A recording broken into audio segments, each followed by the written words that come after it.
Bonjour mes chers élèves, on va voir dans cette session des exercices supplémentaires sur la partie de l'atome, la configuration électronique, le tableau périodique et les liaisons chimiques. Exercice numéro 1. Lire le paragraphe ci-dessous pour répondre aux questions suivantes. Les fruits constituent une source importante de vitamines et de sels minéraux qui sont absorbés par le sang. Par exemple, l'élément potassium est abondant dans l'orange, 170 mg potassium dans une orange, et dans la banane, 380 mg de potassium dans une banane. L'ion potassium possède plus 1 comme charge et il est représenté par la figure adjacente. Alors, écrire la configuration électronique de l'ion potassium. Alors, d'après cette figure, comme vous voyez, l'ion potassium possède 3 couches, donc K, L, M. La couche K possède 2 électrons, la couche L possède 8 électrons et la couche M, comme vous voyez, possède 8 électrons. Alors, la configuration électronique sera K2L8M8. Écrire la configuration électronique de l'atome potassium et expliquer la réponse. Le nombre d'électrons dans l'ion potassium égale 2 plus 8 égale 18 électrons.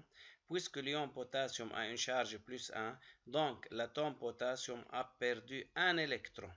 Le nombre d'électrons dans l'atome potassium est 18 plus 1 sera 19 électrons. Alors la configuration électronique de l'atome potassium sera K2, L8, M8 et N1. Déterminer le numéro atomique de l'atome potassium. Dans un atome neutre, nombre de protons égale nombre d'électrons. Et comme le numéro atomique Z égale le nombre de protons, alors le numéro atomique de l'atome potassium égale 19. Identifier le groupe et la période auquel appartient l'élément potassium. Le potassium appartient au groupe 1 puisqu'il possède un électron sur sa couche externe ou bien il possède un électron de valence. Le potassium appartient à la quatrième période puisqu'il a 4 niveaux d'énergie KLMN. Écrire l'équation de formation de l'ion potassium. Alors l'atome K se transforme en ion K+, plus 1 électron. Exercice numéro 2. L'hydrogène est l'élément le plus léger dans la nature. Il se trouve toujours sous forme combinée comme dans le peroxyde d'hydrogène, le sulfure d'hydrogène. Le peroxyde d'hydrogène ou l'eau oxygénée H2O2 est une substance oxydante utilisée au laboratoire et dans la vie quotidienne pour décolorer les cheveux et comme désinfectant. On donne la représentation de Lewis de l'atome hydrogène et de l'atome oxygène ainsi que la configuration électronique de l'atome oxygène. Déterminer la valence de l'hydrogène et de l'oxygène. Comme vous le savez bien, la valence est le nombre d'électrons célibataires dans la représentation de Lewis. Alors, l'hydrogène possède un seul électron célibataire, alors sa valence égale 1. Et l'oxygène possède 2 électrons célibataires, alors la valence de l'oxygène égale 2. Sachant que la masse atomique de l'élément oxygène est 16 U, déterminer la composition de l'élément oxygène. Composition, c'est-à-dire on veut déterminer le nombre de protons, neutrons et électrons. Alors, le nombre des électrons égale, d'après la configuration électronique, 2 plus 6 égale 8 électrons. Et puisque dans un atome neutre, nombre de protons égale nombre d'électrons, alors il y a 8 protons dans l'atome oxygène. Puisque la masse atomique est égale à 16 U, donc le nombre de masse A égale 16, alors le nombre de neutrons N égale A moins Z égale 16 moins 8 égale 8 neutrons. Alors l'élément oxygène possède 8 électrons, 8 protons et 8 neutrons. Le sulfure d'hydrogène est un composé incolore caractérisé par sa mauvaise odeur. C'est un gaz toxique trouvé dans quelques mines de gaz naturel. Dans la molécule de sulfure d'hydrogène HNS, l'atome de soufre est lié à chaque atome d'hydrogène par une liaison covalente simple. Déterminer N, sachant que le soufre appartient au même groupe que l'oxygène. Alors, S appartient au même groupe de l'oxygène, donc S a le même nombre d'électrons sur le niveau externe qui est 6 électrons de valence. Alors, l'atome S a besoin de 2 électrons pour réaliser son octet. c'est-à-dire pour avoir une configuration électronique stable. L'atome H a besoin d'un électron pour réaliser son doué. Alors donc S a besoin de 2 atomes d'hydrogène pour partager son électron, donc N égale 2.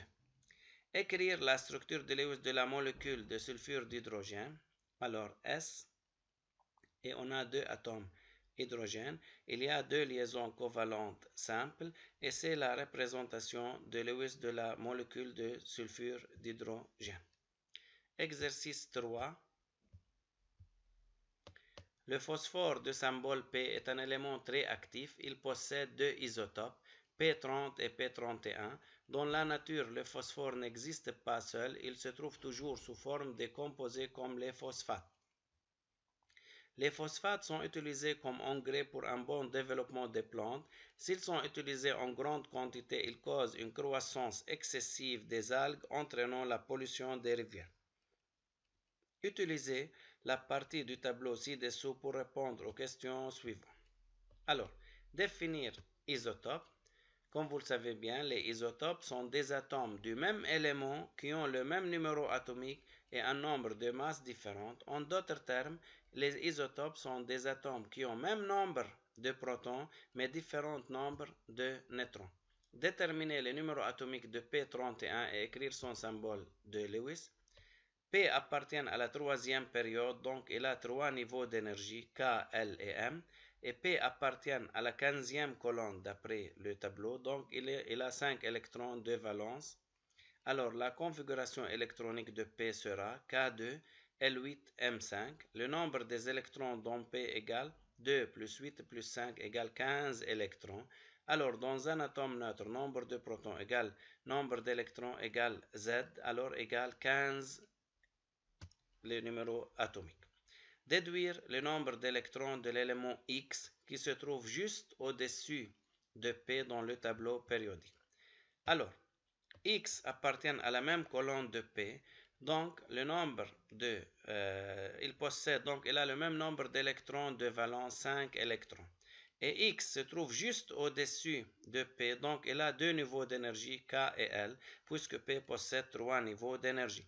La configuration électronique de X sera K2L5, alors le nombre d'électrons de X dont X sera 2 plus 5 égale 7 électrons. Calculer la charge nucléaire de P30. Alors, la charge nucléaire ou bien Q du noyau est égale à la charge de protons plus la charge de neutrons. La charge de neutrons égale 0 puisque le neutron, son neutre, ne possède aucune charge. Alors, la charge nucléaire est égale Z fois charge relative du proton égale 15 fois 1 plus égale 15 plus. Justifier pourquoi les phosphates ne doivent pas être utilisés en grande quantité, car elles provoquent un développement excessif d'algues conduisant à la pollution des rivières. Le phosphore peut réagir avec le chlore pour donner un composé moléculaire, le PCl3. Expliquer la formation des liaisons dans PCl3. Alors, l'atome P a besoin de 3 électrons pour compléter son octet. L'atome Cl a besoin d'un électron pour compléter son octet. P va partager une paire d'électrons avec chacun des 3 atomes de Cl, formant ainsi 3 liaisons covalentes simples. Enfin, merci pour votre attention.